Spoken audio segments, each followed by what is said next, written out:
Welcome back to Fighters Drinking Coffee. Today, we're going to talk about training methodologies, coaching, curriculum building, and kind of a couple things that we look for or that we would say to focus on, or at least this is from our own experience, but things to focus on at each belt. So it's kind of curriculum building, training methodologies, and coaching concepts. So these come from a listener question. Scott, how about you go ahead and give us the word for word on that? Yes. That way, that way we people know what we're looking at. I have it right here. All right. So this question is regarding BJJ pedagogy, which is the word. Yeah, that is the word. I was going to screw it up, so I wasn't going to say it. That's the English word from a Greek root, pedagogy. Okay. As a former teacher and in chatting with Coach Carter, I'm curious about what goes into designing a BJJ curriculum. How do you determine what students should learn and craft this into a long-term program? How often do you update this? How do you then break this program into your monthly focus areas and ensure alignment between coaches? Then, a lot of stuff in this question. So, how do you break this into actual 1-hour classes, especially when you've got wide-ranging skill levels in the room? Good stuff. Okay. So, former teacher, I'm curious about what goes into designing a BJJ curriculum. Not sure if you call it that. How do you determine students should learn long-term and craft this into a program? Okay, got it. Yeah. Take it step by step. So I think we both approach this slightly from different levels in it, because you're the head of a program and I'm executing within it. I still have flexibility in how I do it, but there's obviously we are structuring at two different levels of it. Because you're definitely you're looking at it more from the umbrella of the big plan, big picture.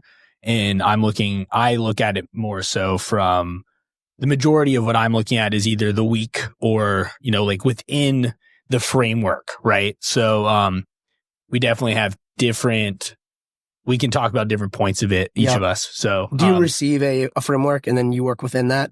Yeah. So there's, I receive so usually we'll have segments, right? We'll be going over, so last month we did, we'll do different positions that we're working within and we'll break those into offensive and defensive. Not all of them work that way, but we recently did north-south, then we did knee on belly, and now we're into half guard. And then I have the leeway and the freedom within that to show things that I do. Sometimes if I'm covering a class, sometimes I'm given hey, I was going to show this today. Could you show that?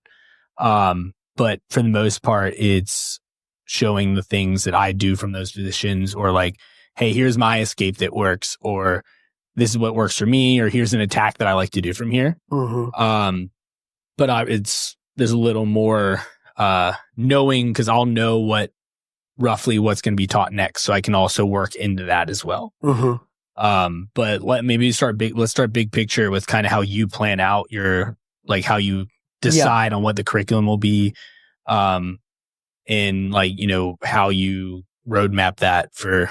Yep. Because there's definitely road mapping that occurs under that. Yep. Okay, so I think to start. Okay. Whoa. Kick the mic. Settle down. I know, man. I'm so animated. But all right, so I think to approach this question, the main curriculum that is used would be built around, and this question is layered really well, because I think it sort of attaches to, the psychology of mapping out a team curriculum, if you want to think of it that way. But I kind of approach it from I guess this perspective, which is thinking about the audiences or the customers, if you want to put it that way, who we are serving, and the foundation of that curriculum, in quotes, is built around like think like all levels / maybe even slightly on the beginner side. And this is I'll approaching my answer overall to I think the first phase of this multi-part question, which is it's geared towards getting new people ready for a blue belt test. So white belt to blue belt. And within that, what the curriculum month by month will, and then you like mapped out over the course of the year, or at least split in half, like every 6 months, so to speak, you will build monthly themes oriented towards preparing regular new guys and gals for, understanding fundamentals meant to get them to like that baseline understanding that after a couple of, 18 to 24 months, they're able to get a blue belt. And so, while there's a ton of things in the world of jiu-jitsu, technically, conceptually, that people will eventually start to ascertain, there's really like your core set of positions and attacks. And the good news is, right, there's been, generations and years of other coaches and black belts ahead of me that have put a lot of thought into this. So like, I'm not approaching these like quote unquote fundamentals from scratch. Like there's like a set, pretty core, list of things that many coaches have agreed upon are like the main thing. So think like your positions, your guard passing, top positions, escaping all of those positions from bad, flipping it around, sort of like the offense / defense of all of this, takedowns as well, and cycling people through these things in a way that, and this does also get into trying to keep this fairly streamlined, by the way, but it gets into other aspects of the question too, which is taking these things and, segmenting them, orienting them on like monthly, weekly, daily, cycles so that it remains fun and entertaining for people as well, because it needs to be fun and entertaining for people to want to come back.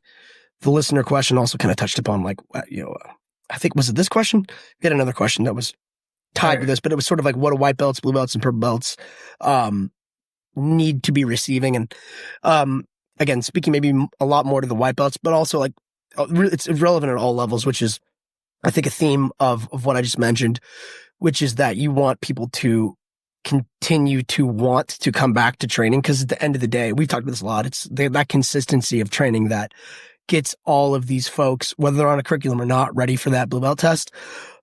The more structured and aimed in one direction the curriculum is, the better those folks will be at progressing towards that goal of getting that first promotion, or maybe even like the first couple stripes or whatever. But it's meant to, like the whole thought process is meant to be oriented towards understanding the martial art in a, I'm going to say quickly, but while you can't skip steps, you can't rush that, but like it's meant to give people like a clear, thoughtful pathway to progression that gives a whole group of different coaches room to express themselves, because that's a value add for most academies where you have multiple different coaches with multiple different perspectives and understandings of these different areas, these different themes that I mentioned that you might go like guard, mount, to give like some specifics. Like, so if you have 5 to 10 different coaches or more or less or whatever, but a variety of coaches, they may each approach something similar but in different ways, which gives your students different audiences to learn from. And then therefore, like if they like a certain style, they can attach to a coach and say, hey, this guy's got something that I really like. And I enjoy going to this person's class. That kind of touches upon the class structuring aspect, which we can get to in a minute. But it gives that variety, but everyone is marching, all the coaches, on the same pathway, because it is a delicate balance of telling everyone, in quotes, like what to do and what to teach, but also allowing there to be the variety where people can express themselves. So it's like a balancing act. Well, and that allows, I mean, like you're touching on there, it allows your students to see enough different things, and they'll find things that work better for like their body type or kind of the rest of their skill set. So, I mean, that makes a whole lot of sense there. Yeah. Yeah. And so, let's, how tactical do I want to be with this? I mean, I touched upon, I mean, I could even pull up since I write out these things for the team and distribute them, which I'll be doing in the next 24 hours for the month of September, for the guys, but for the coaches to then get after it and, the next month. But, you do kind of like, I mean, like I said earlier, there's the core set of foundational, scenarios, principles, positions, whatever, like call it what you want, that, people need to see and re-see and reapproach from a different lens, because as they develop, uh, they'll have a more trained eye. So you can kind of revisit something that you've taught before, but taught now differently, because the person you initially taught to like 6 months ago can only really comprehend certain elements of it because they're new. Do you remember like when this is about more about me, but I want to hear if this resonates with you. I remember like learning or starting out as a white belt, and like hearing words like leverage and pressure and being like, all right, like I know what these words mean, but I don't really know what they mean in this context. Yeah. Like early on, you're like, what are you saying? Like, yeah, you want to like leverage that? I'm like, huh? Like, Yeah. I kind of get it, but like well, my point of saying that is like, you'll hear this shit and it flies over your head when you're brand new. You're just kind of like figuring out what the hell's going on. And then, over the course of 4 or 5, 6 months, or maybe a year or two, like you might finally get what that means. And so when the person's teaching you as like a brand new person, like you might take in 10% of what they're saying. You come back to it 6 months later, and then like you're more aware of what they're actually trying to explain. And then like I could say the same thing 6 months later, and the person might then get like 50 to 80% of it. And they're like, okay, now they're learning a little bit faster because they're just more trained. They're more aware. They're more educated rather, on what I'm saying. And therefore, like it's just, I'm just using an example. I try not to do the same thing the exact same way every single time, unless there are aspects of what I'm saying that I know works, which point I'm like, stick to what works. If things are kind of going over people's head, or if they're not getting it, I'll approach it differently too. To try to get them to like that level of, understanding and execution that shows that they're progressing. You see what I'm saying? Yeah. So like you have to be, and this kind of, this part of this question too was like, how often are you assessing it? Which is, I mean, I'm constantly assessing it, but certainly like on a weekly and monthly basis, and then like taking a step back, like in a biannual/annual basis to say, all right, like, are people getting this?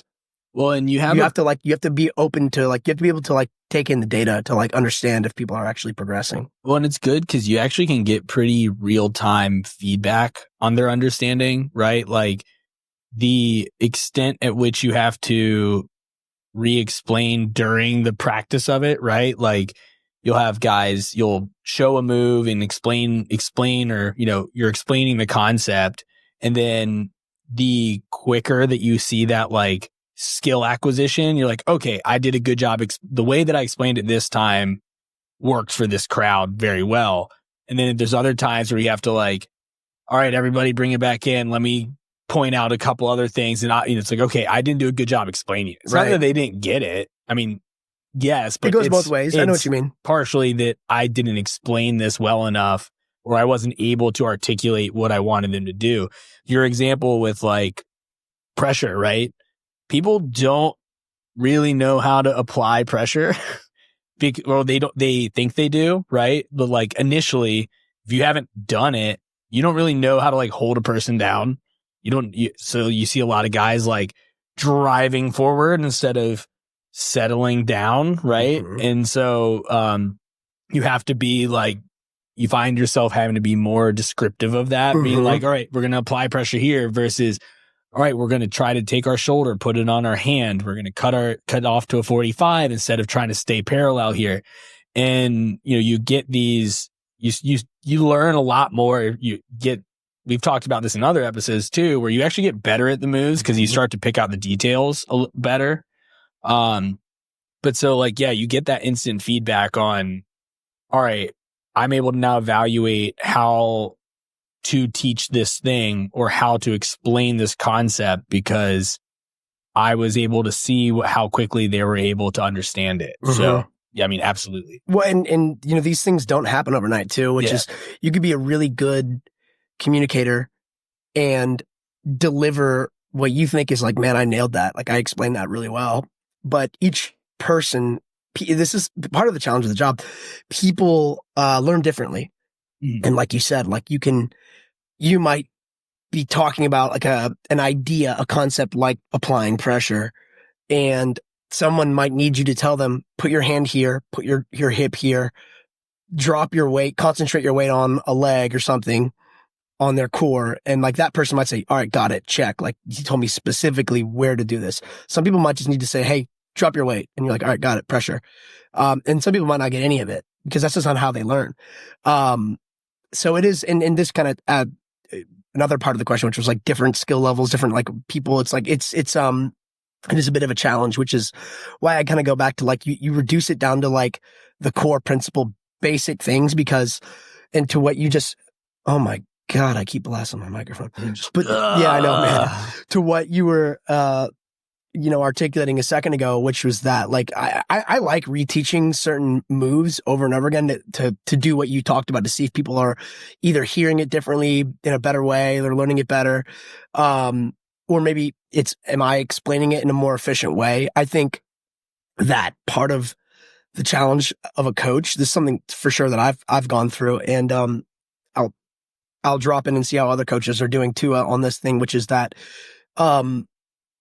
definitely talked about this on the podcast before too, which is like I think mastery of something is being, as a coach for in this scenario, is being able to deliver it as quickly as possible in a way the other person receives the message and understands it in as few words as possible.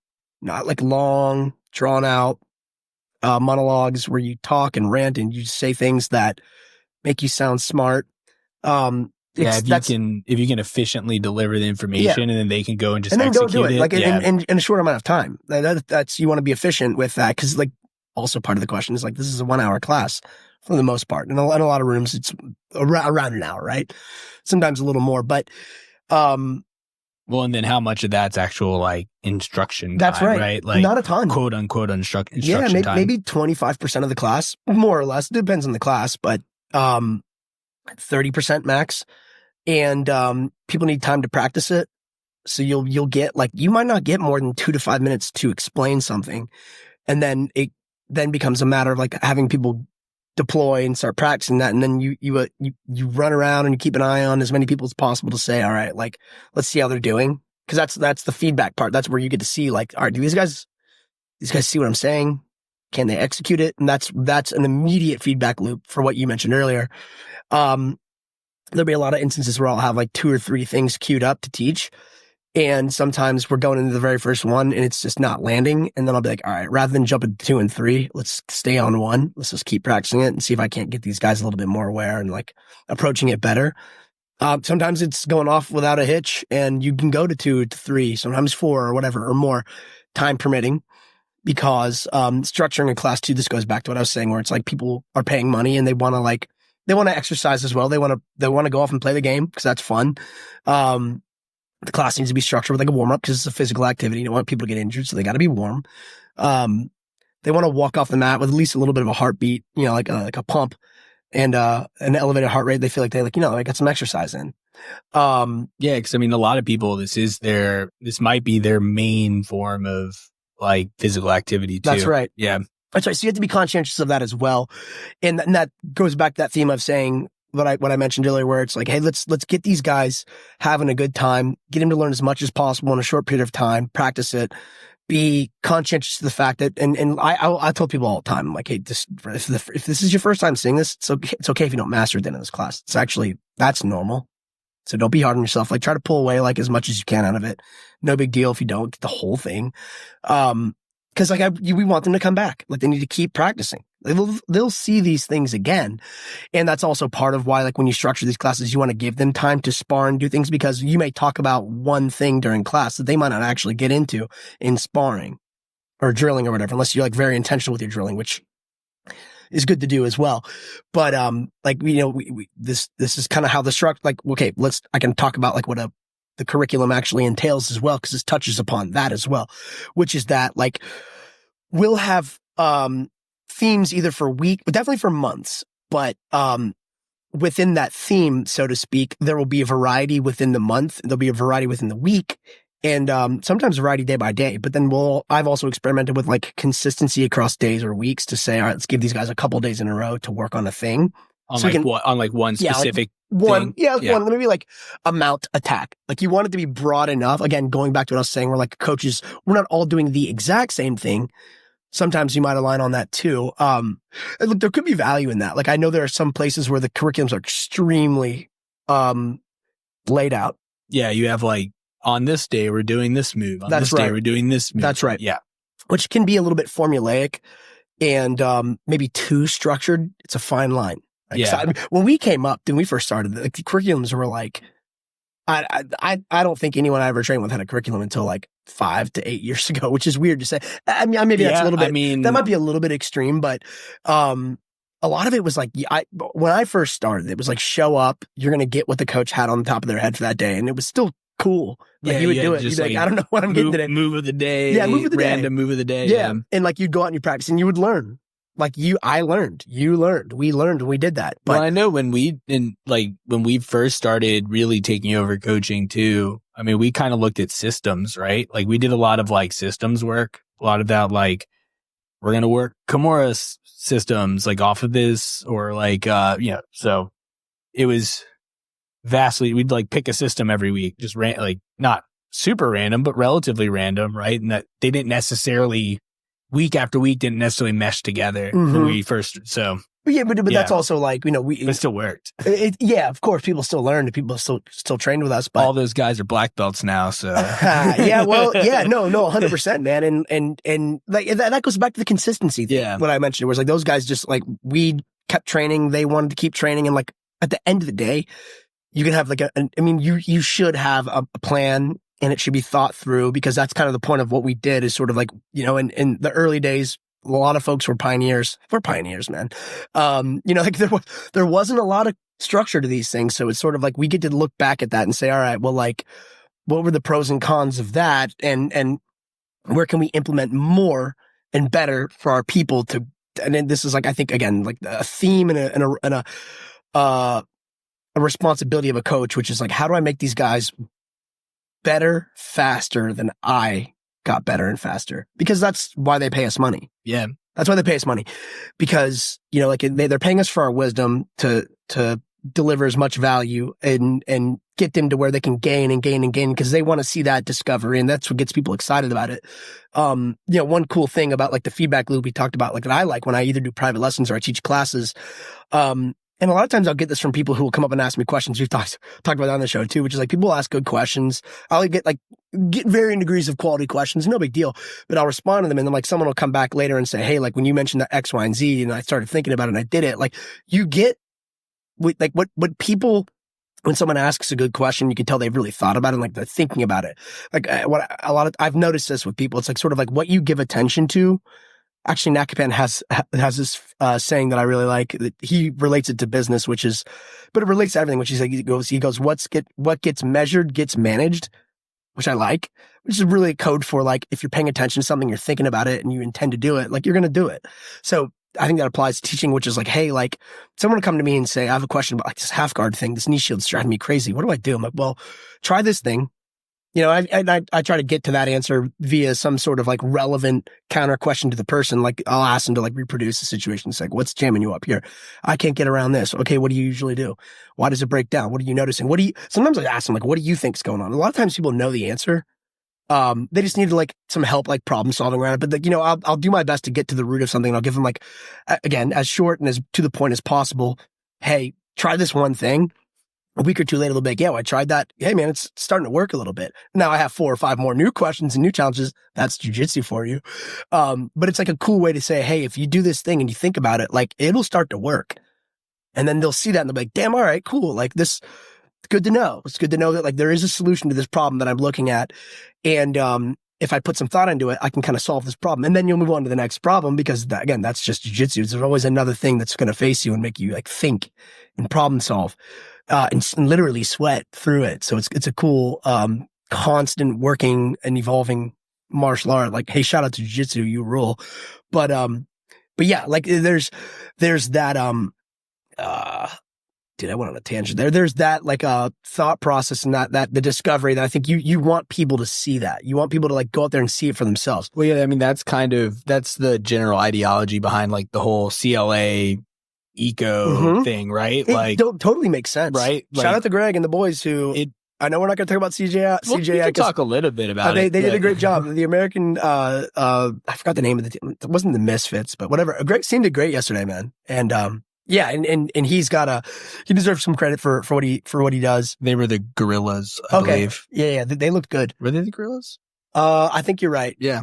Whatever. We know whatever. His team, Greg's team. Yeah, Greg's team. Team Americas. But yeah, no, you just like shout out to him, and like I know people have been critical, including ourselves, but also he deserves credit for talking about this, which even though a lot of people have done that style of training for a long time, he gets credit for putting a label on it. He spent a lot of time. He's been the most vocal about trying to expand that training methodology. Yeah. So and it does. I think what I like about that I have certainly seen in my years of coaching as well is that it helps people get to that discovery themselves. And like I remember when I was a white belt, dude, and I remember the first time I landed an armbar from guard, and there was like this light bulb moment, like, oh man, this shit works. Oh. Yeah. And like that, there's like that. I'll never forget that because it was just like the moment where I'm like, damn, dude, like, okay, like you can actually do this shit. Sweet. Well, yeah, you definitely get like a lot more of those like light bulb moments. And sometimes some people learn better that way too, right? Like there's guys that just learn better through I learn better through problem solving versus like seeing a move. Like I like to problem solve. So that puzzle stuff works. Like I like that. So for me, it actually works pretty well.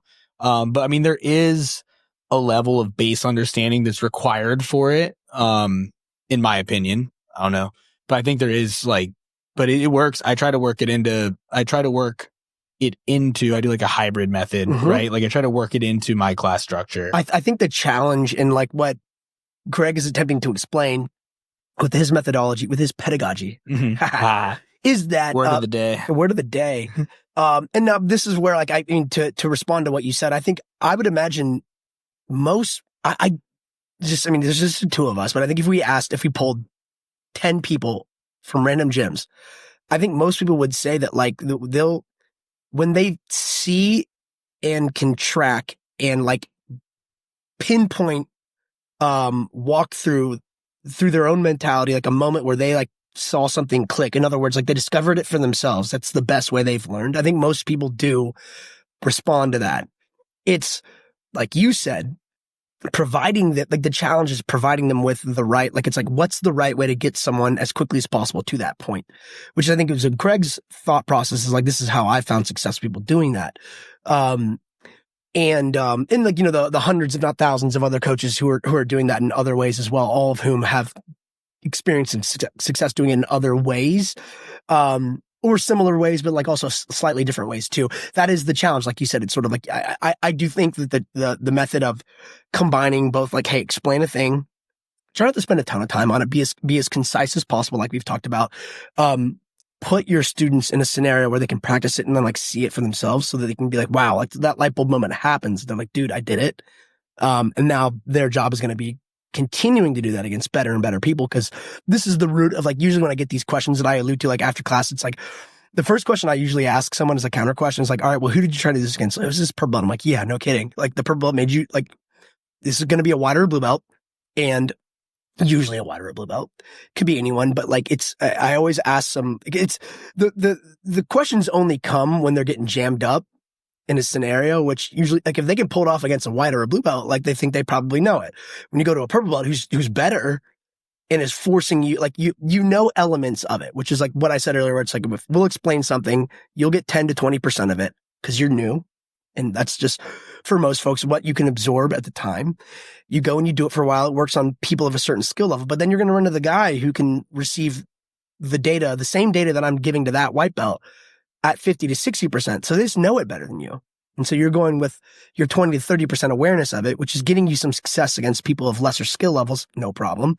And this is all, by the way, positive, because now that what I usually, when I ask this question for a reason, because I always flame it, I throw it back at them as like, this is a good thing. Like you're just trying to do a better job against a better player at a thing that like you've had some success with, some setbacks with, you just want to get better at it. No problem. So this is a good thing. This is normal. You may not be doing anything wrong. Well, you may not be doing it. You're definitely not doing everything right. Otherwise you wouldn't be asking me the question, but you're not bad.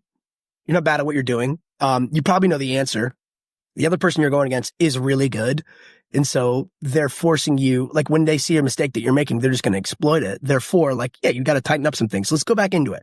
Remember when I said this one thing about getting the right grip or the right position on blah, blah, blah, or whatever? And they're like, yeah. I'm like, you know that, right? They're like, yeah, I get it. I'm like, all right, well, that's what you need to get better at because they're just beating you here. Yeah, so you got to be a little bit tighter on something like that. It may not always be that they like lack, the overall understanding. Could be that their overall understanding is insufficient and there might be one or two pieces within it where it's like, hey, just dial back into this one thing, practice that a little bit more, rep it out. And if like this does go to the curriculum challenge part 2, which is like, you have an hour or 2 hours. I don't know how many classes some of these folks are attending today, but like, let's say they're doing one a day for a while. Like you might get into that class and you may have a question about something that let's say it's me and you. Me and you talked about it a day ago and it's on the top of your mind. The theme for that day might not be what you have on your mind. It might be something different. And so they might not get to practice that thing that we talked about until sparring or the next day or the next time it comes up in the curriculum. So it is providing them time and access to go in and problem solve some of these things, which is also why private lessons exist. So people can kind of get access to a coach, get that extra time to train, really get in there, work on a thing. Cause it just gives them like that, like hour or so to be very targeted. It's more difficult to do that when you're going to classes. And then that I think is just a matter of like, I think all of these things, when I get these questions, when you get people who come to you like, so they're very good things because it tells you that like someone's like really like, they want to learn. Well, it shows they're paying attention. They're interested. Like, I mean, for sure. They're thirsty for knowledge, which is a good thing. And so like, usually I'm like, hey, like this is, look, you're passionate about this. You're thinking about it a lot. Like, do you want to get some extra time to practice this? Come into an open mat and do it. Come into a marathon rolling class. And like, when you go into those settings, like it's up to the person. Like, you don't have to get a private lesson. Something we implemented to help facilitate that for students too is we have 3 workshop classes. And so those are, they're more like open curriculum. So there's not a curriculum. It might be like, hey, so-and-so's got this competition set up. Like, so most recently I had 2 guys that had been consistently coming to my workshop classes that were preparing for an EBI rules tournament. Okay. And so we focused on EBI rules. So what we did was this is a little more beyond just the learning curve, but there is a learning portion to, hey, we're going to do 10-minute rounds. Your goal is to either submit them or get through the 10 minutes. Because after we would do like 3-ish, 4-ish rounds. And then after doing those 4 rounds, like back to back, more or less, depending on the number of people we had there, you might get like a round off every, 2 in, 1 out, whatever. Mm-hmm. But then at the end of that, all right, now we're going to go over overtime. You're tired. That's how it's going to be. When you do it, we're going to go over overtime rules and we're going to drill those.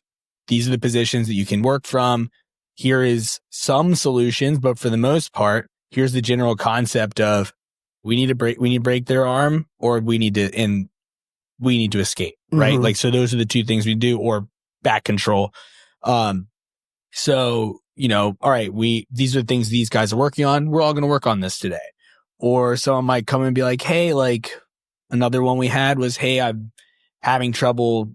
I want to get good at this Choi bar thing. I went to this arm saddle seminar and I was having trouble executing this. I want to work on that. Mm-hmm. So, like it gives more of a format for people that are either more advanced or they're, like you're saying, are trying to work on something that they had practiced before, but now it's not the focus of the curriculum and they might not see that again for a year, 8 months, whatever the curriculum allows. So, and it's a separate format outside of open mat where like, hey, we're going to force you to actually work on things in a more drilling situation versus, this guy is over here in the corner drilling and all these other guys are rolling. And then all of a sudden you're having to move around because people are going live and you're trying to work. I think it's a cool idea, man. I like that you guys are doing that workshop thing. And like you said, good example. Like, let's say there's like a dude who like, because again, like you want this to be fun. You want people to like, we don't want them, like if someone has like something on their mind that's challenging them or it's exciting them, like the Choi Bar thing. Hey, I went to the seminar. I thought it was really cool. I know it may not be in the curriculum for a while, but like, can me and you, like, maybe it's in the workshop thing. Maybe it's a one-on-one. Can we go over it? Can we please? You want that person to remain like excited and engaged. That doesn't always, this is part of like, this is related to this. It's a very good question. Because like you want that fluidity. You want to be like agile and adaptable enough to like allow people to have room to do stuff like that. Cause that's what keeps people excited. And as you said, after people get to like some folks, like I do a lot of private, I have one private lesson with a guy who, we go through like, YouTube videos and Instagram clips, and he's like, dude, this stuff is awesome. Can we do this? I'm like, sure, let's do it. And he's a purple belt. He knows what he's doing. But he's investing his time and his money in doing this. And like, he's been training long enough that it's like, hey man, like let's make good use of your time and money. Want to do some fun stuff? Let's do some fun stuff. Sometimes we just roll.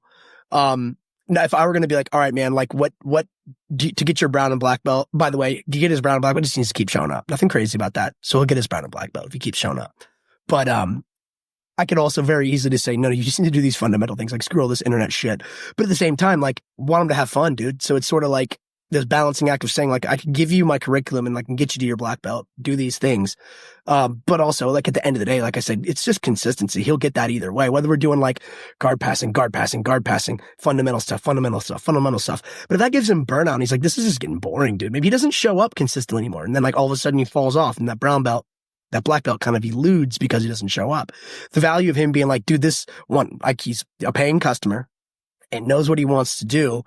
And it keeps this whole thing fun for him. So he wants to continue to show up and like just have an avenue to do like exciting, fun shit that keeps him on the mat. Dude, look, there's value in that. Yeah. That hour is that's his hour, man. That's his hour of release, right? Like, yeah.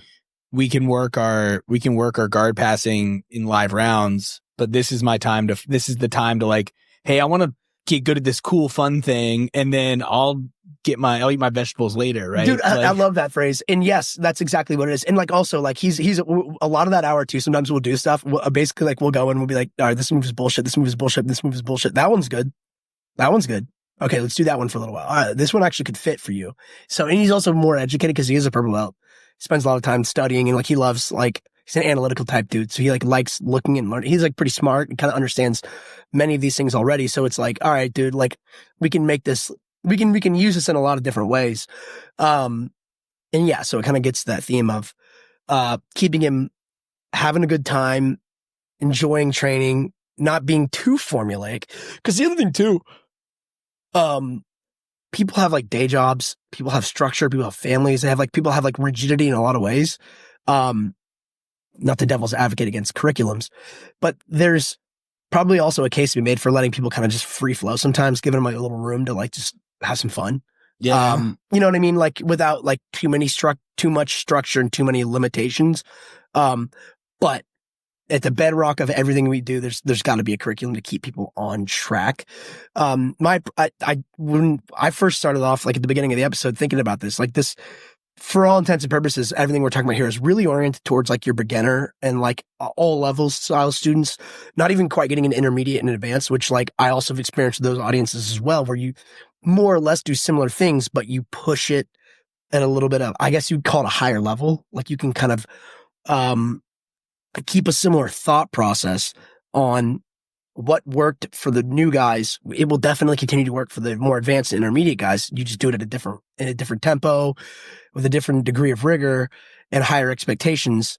But it also allows you to kind of throw in the more advanced moves and experiment and kind of take that same structure and pedagogy, but apply it with the ability to add in new ingredients into the stew. So, your orientation towards these different audiences, it remains similar, but like it can start to evolve a bit too.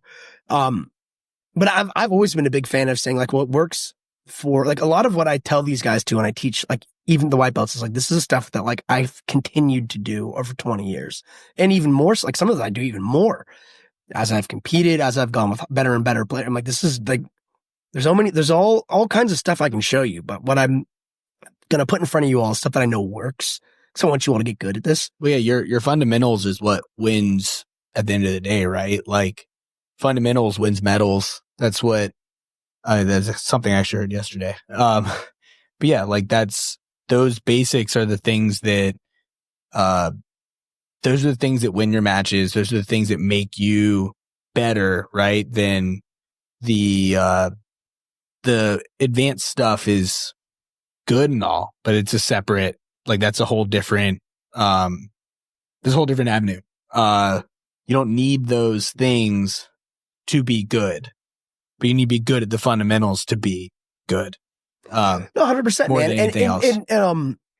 Yeah. And it goes back to the core, which is that you have that like attachment to things that, you know, folks need to work on, because jiu-jitsu inherently has its limits too. Like it's a grappling art built around like holding a person down and submitting them. And then like within that, there's like a set amount of very specific scenarios. When I say very specific, I mean, like I said, it's like side control, guard, top and bottom, the takedown game, offense and defense, the pins that come after you've passed someone's guard. And then like once you're pinning and controlling someone, it's like, how do you get to a submission from there? So it's like, there's just these overarching consistent positions that like that inherently has parameters. It gets on a striking art. So it's like, we're not going into it saying like, we're going to get here and then like you're allowed to punch them or you're allowed to do all this stuff. Like as the parameters broaden, like you can go in many, many, many different directions. So, like the art of jiu-jitsu kind of like it in a good way, keeps us like limited enough to say, all right, this is what this game entails. And so within that, while those labels I said have so many things you can do, it gives you that like broad range of like telling someone like, this is more or less what we do. Like our curriculum will be like, all right, it's going to be this month, the month of August. To give you like a specific example, last month when you guys are hearing that. Right. Yeah, true. Like, Yeah, well, last whatever. month. The month of August, was oriented towards like attacking from top position, which is a broad statement, but nonetheless still parameters, which is a contrast from like a month before we did like attacking from bottom position. Sequenced through the month, there were scenarios where it's like, hey, right off of the takedown, you're going to see someone's guard. How do you approach the guard? How do you then tango with, like, approaching the guard is different than actually getting in and passing the guard. Like, you know, we do the guard and regard drill. Yeah, so, like, I'm getting in, I'm approaching it. I want to approach this guard because as the way I approach it will lead to how I pass this guard. So it's sort of like entering into, think like when, like, if like anyone's wrestled, listen to this, it's like when you hand fight. Like you hand fight really well and like that sets you up for a shot or like an attack.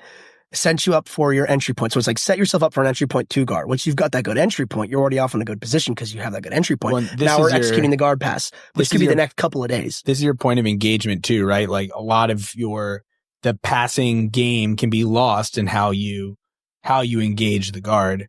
So it's super crucial that you do it the way that's going to be good for your game.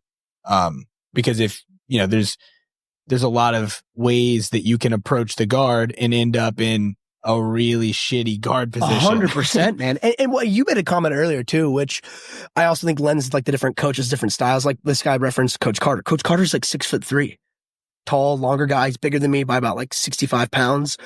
He does things a lot differently than I do. And but we nonetheless have to do the same thing. I have to approach the guard. He has to approach the guard. Here's how I approach the guard. And that might make sense for people who, maybe have a similar build to me, the way I teach it, or people who maybe they think similarly to me. But there's going to be a whole room of people who might say or think, or maybe either look or are built this way, the way Carter's built, and respond to that, or possibly just think the way Carter thinks. And when Carter explains that and shows the way he does it, which he and I have been training together for forever. So we definitely have a lot of similarities, but Carter's a black belt. He's earned his ability to like explain the way he does things. So like he's going to show his thought process on this. And again, we're aligned in a lot of ways, but like we're also different in a lot of ways. And we have to be because like we're just like two pretty different style guys. I mean, we're built similarly. That's right. We've trained together. We do a long lot of time. stuff we similarly. Do stuff very That's similar. right. But even you do stuff differently than me too, and vice versa, right? But absolutely. But he also, you know, when you get into these vast differences in build, you have way different problems you have to address. Like the problems that we get when we approach guard are going to be a lot more similar than the problems that he has to deal with, because limb length, he's got That's a long big ass thing, legs, man. That's right. and he can also approach in different ways because he has longer arms, longer torso. He can, depending on the size of the person, he can actually keep everything else away and still engage the guard. That's right. So absolutely, it makes a huge difference. So, and my only point there is that like some of the students might respond differently, and they may get more value out of that than like listen to me or you or whoever, right? Like, so I think that kind of lends what this was all attached to a point I was making about like the way that the curriculum is structured with something like half guard passing, close guard breaking, like just that's a parameter. That's a specific thing, but like it gives Carter, me, Trey, Caldoon, whoever's teaching, all of us enough variety to show it a little bit differently. We're all going to end up like, we all know what needs to be done and then where you need to go, but we'll teach you differently. And so like people can like pick and choose where they want to do it or kind of mix and sample different things. And also like folks have this availability. Some people are like, I can only get to like 7 p.m. class or whatever. So they might out of necessity attached to that coach. But I think you get what I'm saying when it comes to these curriculums. So it's like you'll, to put a bow on it, like you'll give, for all intents and purposes, at least this year, like every 6 months, across 6 months, I'll try to check the box on the major themes of the martial art at a baseline beginner level. That even, again, like the blue, the purple, the brown, the black belts all are going to need to work on these things as well. So there is that alignment. This was part of the question. Like, how do you deal with different skill levels? All sometimes in the same room. Like everyone needs to do this. Like everyone needs to do the same homework, albeit differently for sure. But, we'll all be facing the same problem and approaching the same problem, with there being enough variety across, like we're lucky at DMA, we have a huge schedule. It's packed with like lots of different coaches, a ton of really, like we have a lot of black belts now, more than most academies have. And pardon me, as a student, again, like you have to factor in like, hey, what availability do I have to get to all these different classes? But we have morning classes, we have lunch classes, we have a shit ton of evening classes, all from like starts at like 5, goes until 10 p.m. And on any given day, you might have 3 to 4 different black belts coaching. So it's like, all right, like in a perfect world, if someone can just get to whatever class they want, they can mix and match or sample or just say like, oh, I love this one coach. This dude's classes, I go to his classes or her classes or whatever. Again, juxtapose that with the fact that most people have constraints on their schedule and they're like, I can only get to like, I'm available between like 6 and 9. So like maybe the variety's somewhat limited, but they still like, we can only do so much to provide them that access. But I think we're doing a decent job at it. People get that. People get to be able to like, go in on any given day and know that like it's what's going to be taught has been thought through for a reason. And, it's pushing them towards, like I said, for generally speaking, like approaching this from like, hey, like the baseline. And this is like the purple belts and brown belts, if they think that they're not getting any value out of like this curriculum, which they are, but if they think they're not, like I would put it to them, like put it like this, which is that like the more new people who can come in and quickly grow and develop, that's more training partners for you. So we want to like nurture that, like that baseline community that it kind of pushes all of us upwards. Because as the white belts become good blue belts and the blue belts become good purple belts, it pushes the brown and black belts to be better. Because those guys are coming after us. Well, yeah. Well, and we have to adapt. So, and to kind of touch on that, that purple brown phase, like those we talked about, or the second portion of this question is about like what things for different belt levels. Those are more of like game building, right? Like that's where you're building your jiu-jitsu more so than, so like there isn't specific purple belt moves. There isn't specific brown belt level moves. Like white belt for the most part is seen as like, this is where you're building your defense. Blue belt, you start to build your offense. Purple and brown, you start to actually build your jiu-jitsu, like your like game, your pathway that you do, your A's, your A game, your B game, right? Like, at least that's the way that I look at it. Like, there's still more stuff I could learn, but for the most part, now I'm just refining. I mean, especially from a competition standpoint, like I'm more competition focused, just the way that my brain works. But, from that standpoint, like you're building how you play jiu-jitsu now. Mhm. You're not necessarily in the massive skill acquisition. Well, that's the wrong. I know what you mean. But You're like the gamifying massive, it. yeah. You're gamifying it. You're no longer trying to There's no avoiding skill gather acquisition. all of the I get it. information. You're trying to align all the stuff you know in a tactical, efficient way that you can execute it when you need to against a guy who's like also in a competition who wants to do everything he can. He's trying to do the exact same thing against you. So you're trying to like marshal all the data you have to make it as clean and as sharp as possible. Well, I guess, yeah. So what I'm saying is like, you don't need to necessarily learn. You might not need more data. You want to refine stuff. Yeah. I know what you mean. You don't need to worry about, oh, well, I'm not learning any new moves. You don't necessarily need to learn new moves. You don't need to learn new stuff. You need to learn how to be better at the stuff you do at that point, right? Like that's I know what you mean. The general concept. Obviously, there's always more to learn, but at that point, you're starting to reach refinement instead of acquisition. Yep. Yeah. And that this is, we've talked about this so many times, but it is a good call out for the orientation towards competing, because it's one of the best teachers for you to figure out what you need to do. Because sometimes, maybe sometimes the answer is, man, I need a new skill set. For example, like years ago, like I gotten leg locked by a lot of guys. And, dude, like that's like, hey, I need to embark upon this road and learn some skills here, because it's being exploited, or it's being poked out of my game, that this is a gap or whatever. So I go and I do that, and I get a lot more comfortable with it. And I've been in many situations where leg locks have been thrown against me, and I've dealt with them, no problem. Go back to what I want to do, which is kind of think more to what you were talking about, which is refining the skill set. That's an imposing your game plan. Sort of like if I get pulled out of my game plan, how do I respond to it? Or how do I even make something like that a weapon for me rather than just a target that's used against me? But like the point of what I was bringing this up is that the competition learning process can tell you these things. And in a lot of cases, what you're describing, I think, is the answer. Like I'd say 9 times out of 10, this is like true for like any sport where it's like you want to, the overall nature of competition is impose your game on someone, force them into what you want to do, and then execute it, do it, beat them. Right. And if you find yourself ranging the stuff that they're good at, that's usually a bad sign, because that means you're migrating into where they want things to be. This is basic competition stuff, one-on-one. So therefore, in most cases, like you said, it's refine, impose your game, be really good at it, more, better, sharpen it, make that spear sharp as fuck. So when you thrust it out at someone, it pierces them. Like you make them do what you want to do. Well, and I tell all my guys, I'm like, I do 3 things. I don't do a whole, I don't do a whole, like, everything else is just whatever, but like I really only do like 3 moves. Mm-hmm. I just know how to get to those 3 moves.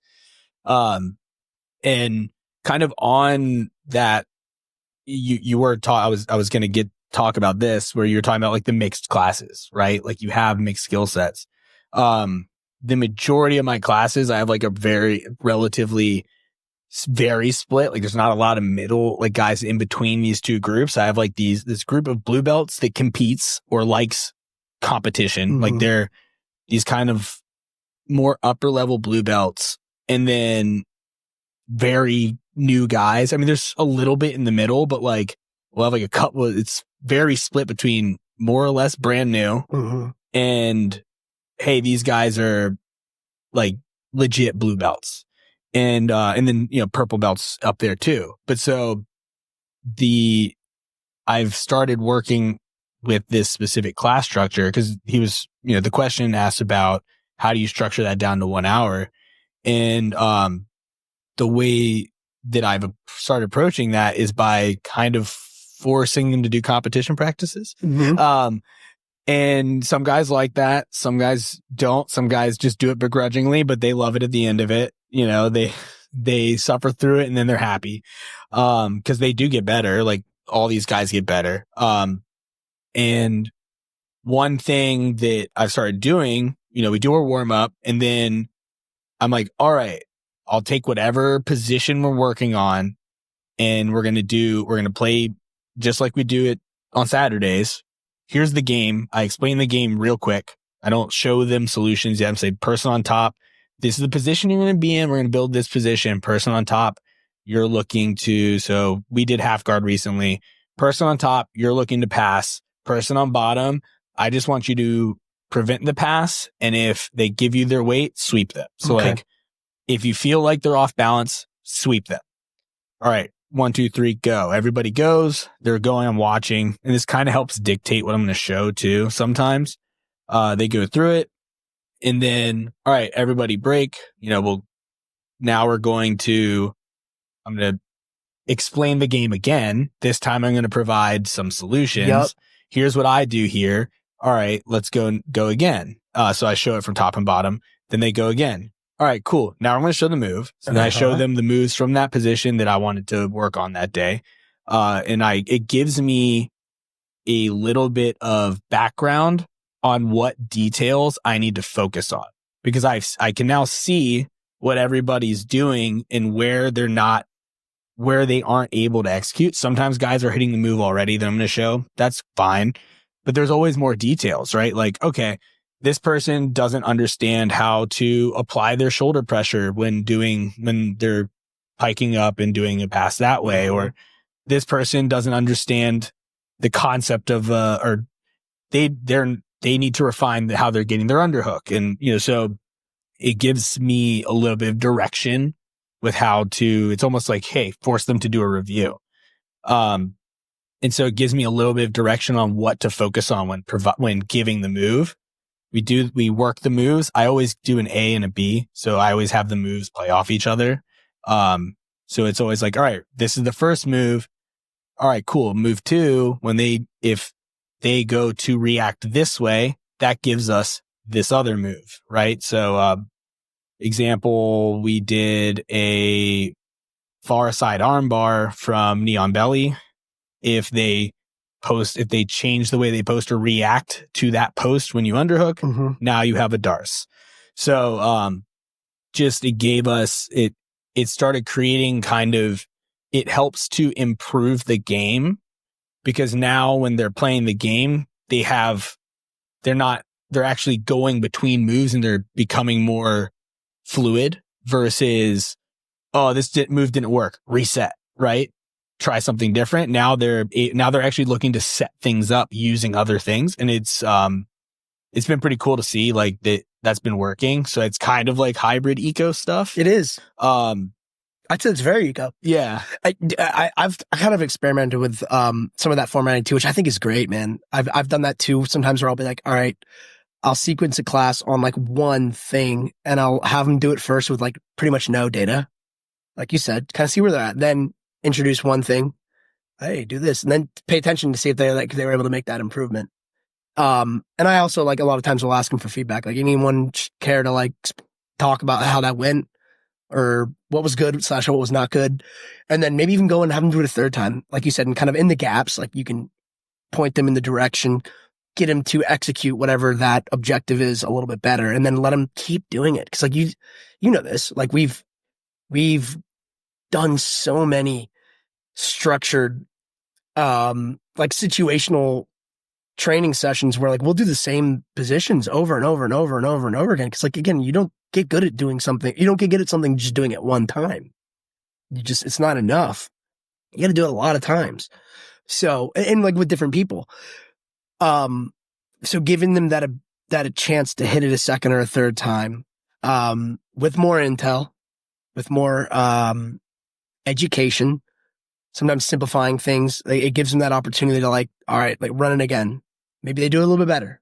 When I think the live feedback too, like the feedback of having a live resisting opponent, it helps a lot because it also helps them ask better questions, because they're like, well, I tried to do this thing and it didn't work. I'm like, okay, show me what was happening. Oh, well, you weren't getting this right, or, you weren't actually applying this grip, or, it gives you, like you were talking about earlier, hey, like you did know the answers, but they were providing a new question, right? Like they were asking, you went to answer the question that they were providing you, and now they're giving you a new problem to solve. That's right. Yeah. They sort of changed it up on you, didn't they? Like you started doing the right thing, maybe at the wrong time. They were like, that goes back to what I was saying earlier. It's like the white belt or blue belt will ask me a question about playing against a purple belt. and I'll be like, hey man, this purple, it's just, they're making you work, dude. They're making you think more. So they're paying attention. Like when you do something right, they'll find the next thing you do wrong, and they'll be like, all right, cool, you did that well. And you don't always get this feedback immediately in the moment. And if you ask them questions, is what I might tell these guys too. It's ask that person who beat you at a thing. What did you do when I did that? Would you mind telling me? And like sometimes you don't have time to do it because this stuff happens in the moment. Like in like the sparring where like your 5-minute round ends and you got 30 seconds to like catch your breath, get a drink of water, and go find the next person. So you don't have always that opportunity to do that. Or maybe the purple belt doesn't always know. Maybe they're like, I don't know. I just was doing it. I just did Jiu-Jitsu. I was just but doing I bet Jiu-Jitsu. they know. Yeah. You know what I mean? Yeah. But like, so that's why the question will come around like when they have a minute to think. But you said it well, which is like it's back to what we were saying earlier. It's like people will they'll pick it up quick. And then, like you said, the next challenge will present itself. Yeah. And that's kind of, I think, how our minds are wired. Everyone's sort of like always, it's definitely how my mind's wired for sure, which is like, all right, what's the next thing? All right, figured that out. All right, what's the next thing? Oh, there's another thing I need to do better. It's constantly forcing you to that next like objective, which is cool. I think you just got to embrace that. When I'll hop in with guys for like at the end, I do more like the King of the Hill, like everybody's in. So I'll hop in there and they're like, oh, people get a little bummed out because, the white belt might get bummed out that they copy. I'm like, no, dude, like you made me do not the move. Like you forced me to do something different. Yeah. Like you were doing the move correctly. So I had to pull out something different. I had to like reach into my grab bag and pull out a new trick, right? Yeah. Like you forced me to play a different game. You did something good. I just have a grander knowledge because I've been doing this for so long. The parameters for success are not always like perfectly aligned. Yeah. Like no, they're really not. And I think that's important to call out too, like white belts and blue belts, if they're thinking about these scenarios against people who have like maybe 8, 9, 10 plus years of experience in them or less, but like more someone who's like just maybe knows more. And everyone's driven. Everyone wants to achieve that objective of like, getting the point, passing the position, advancing to this or to that, or hitting the sub, which is a good goal to have for sure. But sometimes you got to temper that expectation, which it could be like, hey, I'm going to go against this badass dude for 6 minutes. And, I'll tell you what, it'd be really great if I didn't get submitted this time because the last like 6 months in a row, dude submits me at least twice around. Like, so maybe that's the victory. Maybe it isn't like, oh, I took his back and submitted. I'm like, not yet, man.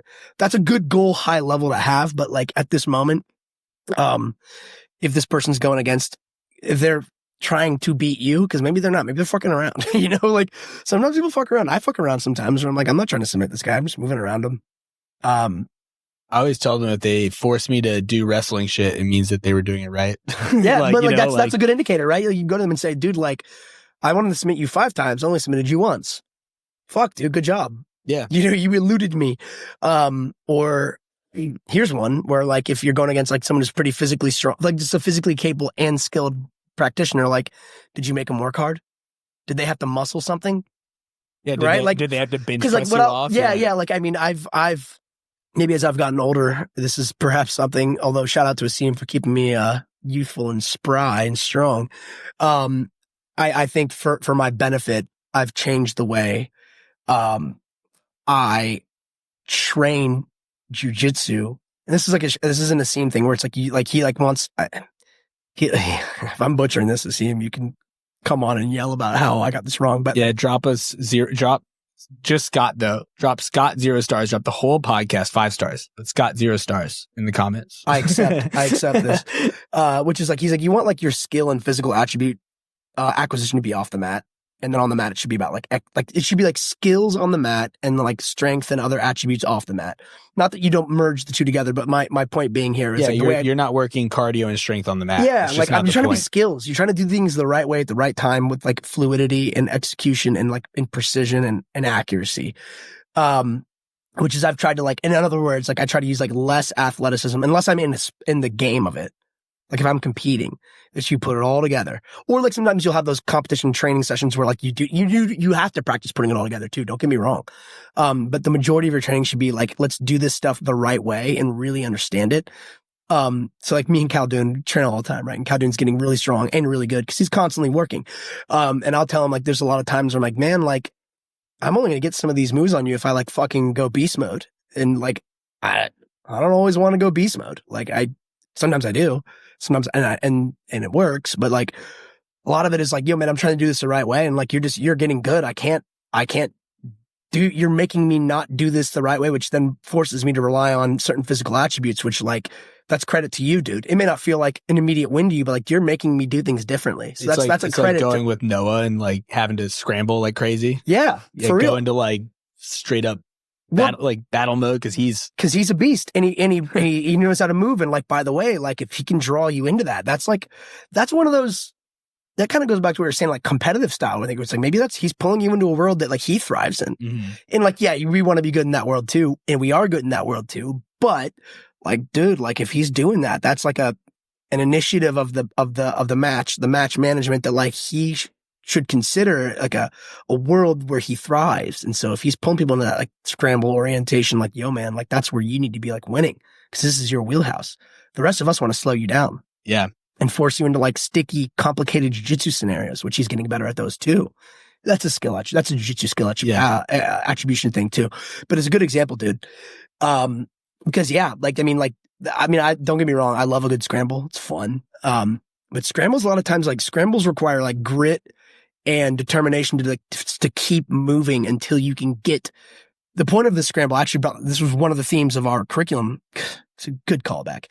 This was on our curriculum, like managing the scramble, managing transitions, which is, I think the objective of a transition is to move as much or ideally as little as possible to get to the point where you can control.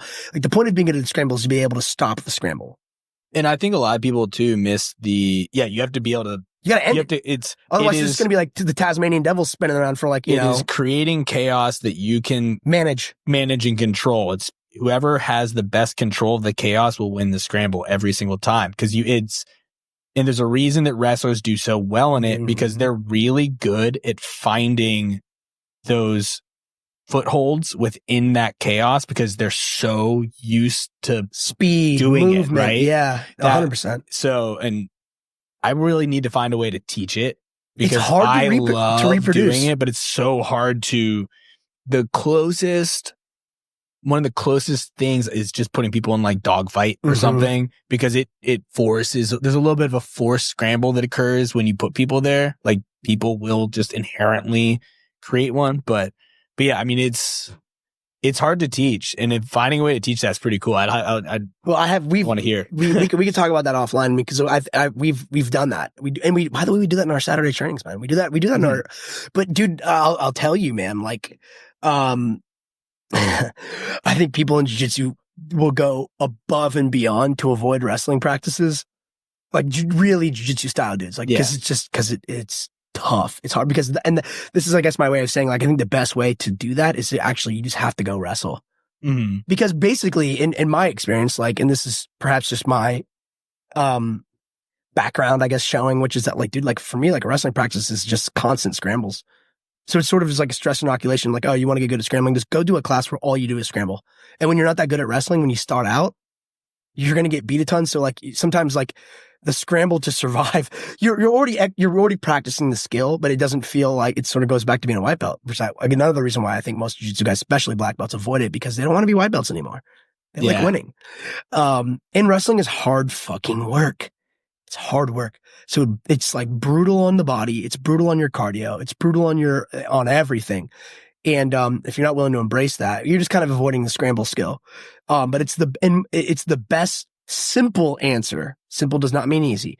It's the best simple answer for honing that skill, in my opinion. Is go put yourself in a wrestling practice against dudes who are going to fucking out scramble you and just keep moving. Cause like at the end, that's pretty much like, if you don't know what to do in a scramble, just keep moving. Like, you just can't acquiesce to a bad position. I usually put it this way. It's sort of like, you just have to know when you got to get beat. You can't give up. Cause someone beating you that's one thing. Giving up is another thing. You know what I mean? Like being like, I've scrambled enough now. I'm just going to go to my back. Bang, you lost a scramble. Well, if you go to your back, like you better have something. You could say like losing to a wrestler in a scramble, but like rolling through, grabbing his leg. That's part of the scramble. That's changing it into like, I call that like taking the game and like turning into jiu-jitsu again, which is fine. That's a skill. scramble, scramble, scramble with the wrestler, scramble, scramble, scramble, bang. Now we're back in jiu-jitsu. I would count that as a scramble. But if you did that and if you didn't hit your back and then turn it into something offensive for you, you lost a scramble. Oh, and yeah. if you let that happen, you definitely lost it. If they beat you, that's one thing. Like if like that dude just launched onto your back, caught your neck, cool, credit to them. They just beat you in the scramble. No big deal. That's much better than don't beat yourself. Yeah, don't beat yourself. Yeah. Let them earn it. You know? Make them earn it. Make them earn it. Yeah, good call. Make them earn it. Yeah, I mean, for sure. There's... You want me to take a look at this question, see if there's anything we left? Yeah, there's a lot of... This is a good question, man. Which, by the way, forcing jiu-jitsu guys, tricking jiu-jitsu guys... into doing wrestling practices is great. It's funny to watch their face when they're like, we're doing what? You're like, wait, is this just a whole wrestling practice? I have a lot of guys that are not wrestling averse, so it kind of helps. But kind of a thing on that, on like wrestling aversion in jiu-jitsu. There's a lot of guys that are like, oh, I want to get better on my feet, but then like won't do it. Mm-hmm. Just won't practice it. They're like, well, I'd rather just do this. I'm like, okay, that's fine. Then just work on that. But don't tell me you want to be good at wrestling. Yeah. And then not want to actually do the stuff. Got to do the work. And that's like the thing that I admire about wrestling is it's just straight up like the wrestler attitude towards like hard work and suffering it's so impressive. Yeah. Just like jiu-jitsu has that, but like as you get good at jiu-jitsu, like, I mean, wrestling has this too. It's like as you get better at this stuff, like you get more efficient. It doesn't feel like it's as hard of work, but as the guys you go against get better, and then kind of like the listener questions here, where it's like, all right, like if in a wrestling room where like maybe I'm a blue or purple at best at wrestling, they're gonna be brown and black belts who I'm like now trying to compare myself to. Then I'm like, dude, I can hang with the white, blue, maybe other purple belt like analogous wrestlers, but if I want to push my skill over to the next level, like I gotta like go against these better dudes who are just gonna make me fucking work. And that's just the point. Wrestling's just like embracing like just suffering, because you're gonna suffer. Someone better than you is gonna like or you just give up and you're like, well, this dude's just better than me. Like, but that's not the point of what we do. It's you constantly have to like try to evolve that next level, and that's what it's wrestling is. There's no shortcut around just getting blasted. Your heart rate's gonna be through the roof. I love that and it's almost sometimes the opposite, because the better guy can be lazy in jiu-jitsu a lot of the time. Mm-hmm.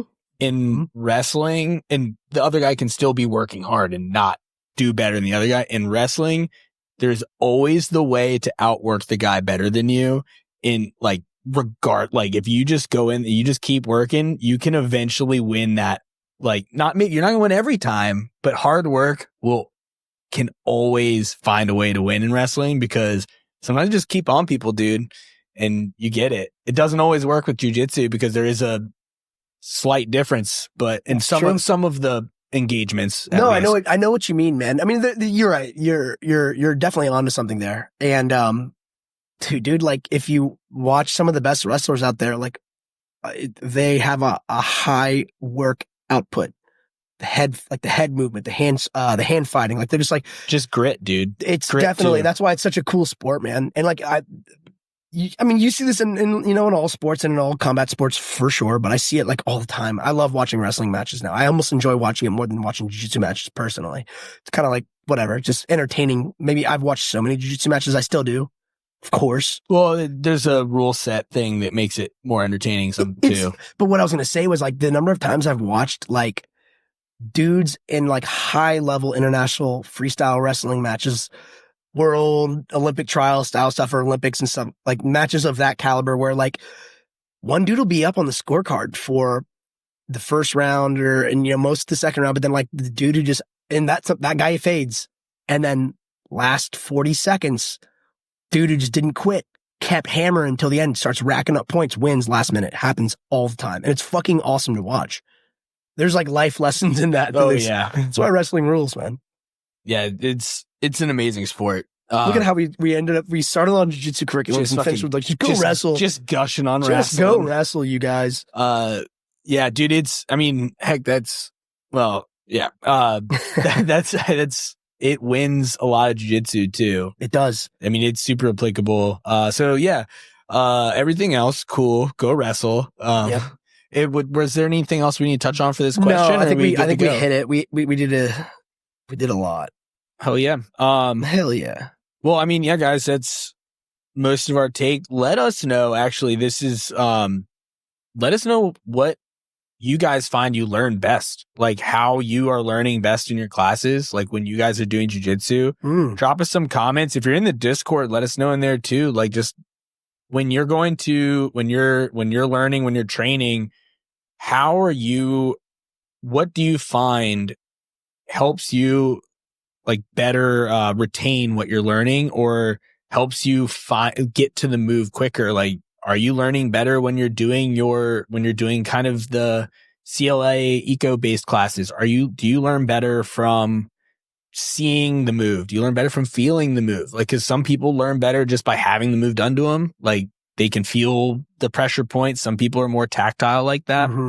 Some people like to just have it explained to them and they're able to pick it up.